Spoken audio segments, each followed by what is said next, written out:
I'm Carol, and this is the story of how my life turned upside down. I was a typical working mom, juggling a demanding job at a large company with the responsibilities of raising my daughter, Emily. She was in elementary school, full of energy and curiosity. My husband, Mark, held a high position in a trading company, which meant frequent business trips and long hours at the office. Every morning, I'd wake up at 6 a.m., prepare breakfast for Emily, pack her lunch, and drop her off at school before heading to the office. After school, Emily stayed with a babysitter until I could pick her up. One evening, as I was helping Emily with her homework, she looked up at me with those big brown eyes. "Mom, why can't you pick me up from school like other moms?" Her words stung, but I tried to explain. "Honey, Mom's job is important. It helps us have nice things and go on vacations. But I promise I'll try to spend more time with you." She nodded, but I could see the disappointment in her eyes. It broke my heart, but what could I do? Quitting my job wasn't an option. Weeks went by, and the routine continued. Wake up, work, pick up Emily, homework, dinner, bed. Rinse and repeat. I was exhausted, but I kept pushing forward.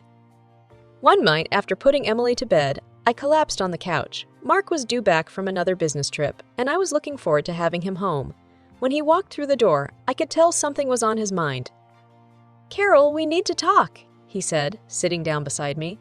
"I've made an important decision. I want to renovate my parents' house and move in with them." I blinked, surprised. "Move in with your parents? Are you serious?" He nodded. "Think about it. Emily would have her grandparents around. We'd save on rent and the babysitter. My parents are on board with the idea." I sat there, processing his words. It wasn't a bad idea, actually. Emily would have family around, and we'd have more financial freedom. Plus, I'd be able to focus more on work without feeling guilty about leaving Emily with a babysitter. The next few months were a whirlwind of activity. We oversaw the renovations, packed up our belongings, and prepared for the move. Emily was excited about having her own room at Grandma and Grandpa's house. Finally, 6 months later, we were ready to move in. Linda and George, Mark's parents, welcomed us with open arms. "We're so happy to have you here," Linda said, hugging me tightly. The first few weeks in our new living arrangement were like a dream. I'd come home from work to find Emily happily playing with her grandparents, dinner on the table, and the house spotless. Linda had taken over most of the housework, insisting it was her way of contributing to our family. At first, I felt a twinge of guilt. Wasn't I supposed to be doing these things? But as I saw how much more time I had with Emily, I began to relax. We'd spend our evenings reading together, playing board games, or just talking about her day at school. One evening, as we were cuddled up on the couch, Emily turned to me with excitement in her eyes. "Mom, can I try figure skating? Sarah from my class does it, and it looks so cool." I hesitated. "Sports were good for kids, right?" "Sure, honey. We can look into it." When I mentioned it to Mark, his eyes lit up. "Figure skating. That's perfect. I'll sign her up right away." Emily's first few lessons went well. She came home bubbling with excitement, eager to show us the new move she'd learned. Her coach, a stern-looking woman named Natasha, seemed impressed with Emily's natural talent. After one of the lessons, Natasha pulled us aside. "Your daughter has real potential," she said, her eyes gleaming. "With the right training and dedication, she could go far in this sport." Mark latched onto those words like a lifeline. "Did you hear that, Carol? Our Emily could be a star. We'll need to increase her training schedule. Maybe get her some private lessons. What do you think, Natasha?" The coach nodded approvingly. "Absolutely. The more she trains, the better her chances of success." And just like that, our lives began to revolve around Emily's figure skating. She had practice almost every day after school. At first, I tried to take her myself, but with my work schedule, it was impossible. "Don't worry, dear," Linda offered. "George and I can take Emily to her lessons. We're happy to help." I accepted gratefully, not realizing at the time how this decision would change everything. Weeks turned into months, and I began to notice changes in Emily. She seemed more tired, less enthusiastic about things she used to love. When I'd ask about her day, her answers were always about skating. One Saturday, I decided to surprise Emily with a trip to her favorite ice cream parlor. "Come on, sweetie, let's have a girls' day out." Emily's face lit up. "Really? But what about practice?" You can miss one day, I said, feeling a bit rebellious. It'll be our secret. We had a wonderful time, eating ice cream sundaes and playing at the nearby park. Emily laughed and ran around like she used to before skating took over our lives. But our joy was short-lived. When we got home, Mark was waiting, his face like thunder. "Where have you been?" he demanded. "Emily missed her training session." I stood my ground. She needed a break, Mark. She's just a child. His eyes narrowed. Just a child. She's an athlete in training. Do you have any idea how important consistency is? We argued late into the night, with Mark eventually declaring that I was no longer allowed to interfere with Emily's training schedule. The next morning, I woke up early, my mind still reeling from last night's argument. I found Mark in the kitchen, sipping his coffee. I took a deep breath and decided to give it another shot. "Mark, can we talk about Emily's training?" I asked, pouring myself a cup. "I understand sports require effort, but don't you think we're pushing her too hard? She's only 8. Mark's jaw tightened. "Carol, you don't get it. This isn't just about exercise. It's about discipline, about achieving greatness." "But what about her happiness, her health?" I countered. He slammed his mug down, making me jump. "Performance and results, Carol. That's what matters in the long run. Emily has potential, and we can't waste it because you want to coddle her." I felt my temper rising. Coddle her? I'm trying to protect our daughter. Mark stood up abruptly. Protect her from what? Success? No, I won't let you sabotage this. From now on, I'll be taking Emily on evening walks. I'll make sure her training stays on track. I watched helplessly as he stormed out, feeling like I'd lost more than just an argument. That evening, true to his word, Mark took Emily out. When they returned, Emily's face was beet red and she was panting heavily. She silently went into the shower and stayed there for half an hour. The next morning, I went to wake Emily for school, but she wouldn't budge. "Emily, honey, it's time to get up," I said, gently shaking her. She groaned, her eyes barely opening. "Mom, I'm so tired. Can I stay home today?" Alarm bells rang in my head. This wasn't like her at all. "Of course, sweetie. You rest." I called in sick to work and spent the day researching. By the time Emily felt well enough to eat, I'd ordered a bunch of vitamins and supplements. "These will help you feel better," I told her, trying to sound cheerful.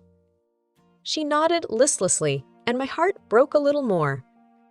The next day, I decided to talk to Natasha, Emily's coach. I caught her after Emily's practice. "Natasha, do you have a moment?" She nodded, her face serious. "Of course, Mrs. Johnson. Emily's doing quite well, you know. Her triple loop is coming along nicely." I forced a smile. "That's great, but I'm a bit concerned. She seems so tired lately." Natasha's expression changed slightly. "Well, she is training hard, but there is something else." She hesitated. "What is it?" I asked, my stomach tightening. "Emily's growing fast," Natasha said carefully. "And she's gaining weight even faster. If this continues, it'll be hard for her to perform jumps and pirouettes." I felt like I'd been slapped. "What do you mean gaining weight? She's just a child." Natasha held up her hands. "I'm just saying what I see. I've already mentioned this to Linda, asked her to keep an eye on Emily's diet." My head was spinning. They were monitoring my daughter's weight. Without even telling me, I turned and walked away, my mind racing. This was getting out of hand. I needed to do something, but what? I hadn't even made it through the front door when Mark cornered me, his face a mask of concern and determination. "Carol, we need to talk about Emily," he said, pulling me into the kitchen. Linda and George were there too, looking grim. "What's going on?" I asked, though I had a sinking feeling I already knew. Mark's jaw clenched. Natasha told Mom about Emily's weight gain. "This is unacceptable. We're making changes, starting now. No more sweets, and dinner will be no later than 6 p.m. We need to get her back on track." I felt the blood drain from my face. "Mark, she's a growing girl. She needs proper nutrition." But my protests fell on deaf ears. Mark had made up his mind, and his parents were nodding in agreement. Over the next few weeks, I watched helplessly as Emily's spirit seemed to dim. She'd come home from practice, exhausted and hungry, only to find a meager dinner waiting. More often than not, she'd go to bed with her stomach growling. "Mom, I'm so hungry," she'd whisper as I tucked her in. "I know, sweetheart," I'd say, fighting back tears. "This is just temporary. It'll get better soon." But as the days went by, it didn't get better. Emily stopped playing in the evenings, too tired to do anything. She still came home after walking with her father with a red face, locked herself in the shower, and then passed out in bed. I tried to support her as best I could, offering words of encouragement and sneaking her extra portions when I could, but it never seemed to be enough. One morning, I decided to take Emily to school myself. As I watched her trudge into the building, shoulders slumped, I made a decision. "Mrs. Thompson," I called out to Emily's teacher, "do you have a moment? I'm worried about Emily. Have you noticed any changes in her behavior lately?" Mrs. Thompson's face grew serious. "I'm glad you asked, Mrs. Johnson. I've been meaning to talk to you about Emily." My heart sank. "What's wrong?" "Emily's academic performance has been slipping," she said gently. "She's constantly drowsy in class, often trying to fall asleep. Her attention span has decreased dramatically, and she seems distracted most of the time. This isn't like her at all. Is everything okay at home?" I swallowed hard, fighting back tears. "We've been focused on her figure skating, maybe a bit too focused." She nodded, understanding. "I see. Mrs. Johnson, I don't mean to overstep, but Emily needs help. This can't continue. Her health and education should come first." I nodded, a mixture of shame and determination washing over me. "You're right. Thank you for telling me this. I promise I'll take action." As I left the school, my mind was made up. It was time for a serious conversation with Mark and his parents. I spent the rest of the day at work distracted, rehearsing what I would say. As I pulled into the driveway, steeling myself for the conversation ahead, I heard shouting from inside the house. My heart raced as I rushed through the door. "How could you?" Linda's voice echoed through the halls. "After everything we've done for you." I found them in Emily's room. Linda was red-faced, waving a fistful of candy wrappers. Emily cowered in the corner, tears streaming down her face. "What's going on here?" I demanded. Linda whirled on me. "Your daughter has been sneaking sweets. Look at this!" She thrust the wrappers at me. Emily's sobs grew louder. "I'm sorry. I was so hungry." My heart broke. Before I could comfort her, Mark stormed in. "Emily, how could you?" he growled. "That's it. You're grounded and no more allowance." I watched helplessly as Emily crumpled under the weight of their disappointment. Any thoughts of a calm family discussion evaporated in the face of this chaos. The next day, I was deep in a work project when my phone rang. My blood ran cold as I heard the words hospital and Emily in the same sentence. I raced to the emergency room, my mind conjuring worst-case scenarios. Mark and his parents were already there, their faces a mix of worry and anger. A doctor approached, his face grave. "Mrs. Johnson, I need to speak with you." Mark stepped forward. "I'm her father. I'll be present for any discussion." The doctor hesitated, then nodded. He led us to a quiet corner. "I have some concerns about Emily's condition," he began. "First, may I ask about her relationship with her grandparents? When Emily was delirious, she kept begging her grandparents for forgiveness. Given her physical state, I'm obligated to report suspected abuse to child services." "Abuse!" I gasped, as Mark exploded beside me. "How dare you! My parents are loving grandparents!" The doctor held up a hand. "There's more. Emily is suffering from extreme exhaustion. Her body simply can't handle the level of physical exertion she's been subjected to." I felt sick. "What do you mean?" "Her heart is showing signs of strain," the doctor explained. "If this continues, she could face permanent damage, potentially even disability." Mark scoffed. "That's ridiculous. I trained harder than her at her age, and I'm fine. We're leaving. We'll find a doctor who understands athletics." The doctor's words haunted me as I drove to the sports school the next day. Something wasn't adding up, and I was determined to get to the bottom of it. I cornered Natasha after her class. "I need to talk to you about Emily's training regimen," I said, trying to keep my voice steady. Natasha looked surprised. "Of course, Mrs. Johnson. What seems to be the problem?" I took a deep breath. "Emily's in the hospital. The doctor says she's being overworked. Are you pushing her too hard? Natasha's eyes widened. Absolutely not. We follow strict guidelines based on age and skill level. Emily's training here is completely standard for her age group. I frowned, confusion setting in. But she's exhausted all the time. Her health is suffering. Natasha shook her head. Mrs. Johnson, I assure you, what happens in my rink is appropriate. If Emily's overexerted, it's not from our sessions. As I left the sports school, my mind was reeling. If Natasha wasn't overworking Emily, then what was going on? Suddenly, I remembered the baby monitor we'd installed in the living room when we first moved in. We'd meant to remove it, but never got around to it. Could it have captured something? Heart pounding, I rushed home. The house was empty. Emily was still in the hospital, and Mark and his parents were with her. I found the monitor and began to listen. What I heard made my blood run cold. Come on, Emily! 10 more push-ups! That was Linda's voice. But, Grandma, I'm tired. Emily's weak protest broke my heart. Champions don't get tired. Now, skip rope for 15 minutes, Georgia's stern voice commanded. Hours of recordings revealed a horrifying truth.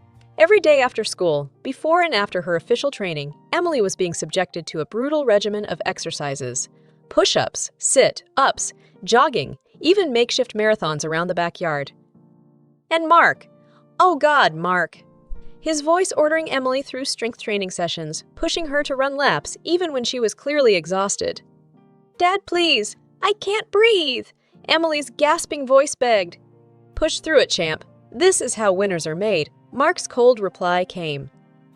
I felt sick. This explained everything. Why Emily always came home red-faced and collapsed into bed. Why she was always so exhausted. With shaking hands, I began to pack. Clothes, important documents, Emily's favorite toys, everything I could fit into our suitcases. I was throwing the last items in when I heard the front door open. Mom!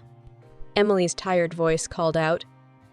I rushed downstairs and swept her into my arms. Oh, baby, we're leaving right now. Carol, what the hell do you think you're doing? Mark's angry voice boomed behind me. I turned to face him, my fear replaced by a cold fury. I'm protecting our daughter, from you. Before he could react, I grabbed Emily's hand and our bags and rushed to the car. As I peeled out of the driveway, I could see Mark's bewildered face in the rearview mirror. Where are we going, Mom? Emily asked, her voice small and confused. To Grandma and Grandpa's house, sweetie. My parents. We're going to be okay. I glanced at Emily, dozing in the passenger seat, her face finally peaceful. I made a silent vow. From this moment on, I would do whatever it took to give her back her childhood, to let her be a kid again, not some twisted vision of an athletic prodigy. The porch light flickered on as I pulled into my parents' driveway. Mom and Dad were already rushing out, their faces etched with concern. Carol, Emily, what's wrong? Mom asked, helping us with our bags. Once inside, with Emily tucked safely in bed in my old room, I broke down. Through sobs, I recounted everything. The grueling training sessions, the starvation diet, the hospital visit, and finally, the damning recordings I'd discovered. Mom gasped, her hand flying to her mouth. Oh, Carol, you need to take some time off work. Focus on Emily and getting this sorted out legally. Dad nodded in agreement. I know a good lawyer, Frank Holbrook. He specializes in family law. I'll give him a call first thing in the morning. The next few days passed in a blur. I took an emergency leave from work, spending my days comforting Emily and trying to undo the damage that had been done. Frank Holbrook, the lawyer, was a godsend. He listened to my story with a grim expression, taking copious notes. What they've done is reprehensible, he said, his voice tight with controlled anger. We're going to fight this, Mrs. Johnson. Hard! We spent hours going over every detail, compiling evidence. The recordings from the baby monitor were damning, as were Emily's medical records from her hospital stay. Frank also interviewed Emily's teacher, who provided a written statement about Emily's declining performance and physical state. I'm filing an emergency petition with family court, Frank explained. We're alleging abuse and requesting immediate sole custody for you, as well as a restraining order against your husband and in-laws. The day of the hearing arrived all too soon. I sat in the courtroom, my parents on either side of me, as Frank presented our case. The judge listened intently, his expression growing darker with each piece of evidence. Mark and his parents were there too, of course. They looked shocked, then angry, then desperate as the case against them mounted. Their lawyer tried to paint it as a simple misunderstanding, a case of overzealous grandparents and a father passionate about his daughter's potential. But the evidence was overwhelming. The recordings, played in court, left no room for doubt. Emily's tiny voice, begging for rest, contrasted sharply with the harsh commands of Mark and his parents. When the judge delivered his verdict, I felt a weight lift off my shoulders. "The court finds clear and convincing evidence of abuse," he declared. "Mr. Johnson is hereby stripped of all parental rights. Furthermore, a restraining order is granted, prohibiting Mr. Johnson, Linda Johnson, and George Johnson from contacting Emily or coming within 500 feet of her." Mark exploded. Shouting about unfairness and promises to appeal, his parents sat in stunned silence. As they were led out of the courtroom, I caught Mark's eye. The man I once loved, the father of my child, was now a stranger to me. The months following the court hearing were a whirlwind of change. Divorce proceedings, finding a new apartment, and most importantly, helping Emily heal. But with each passing day, I could see my daughter slowly coming back to life. We found a cozy 2-bedroom apartment not far from my parents' house. It wasn't fancy, but it was ours. A fresh start. Work was challenging, but my boss was understanding.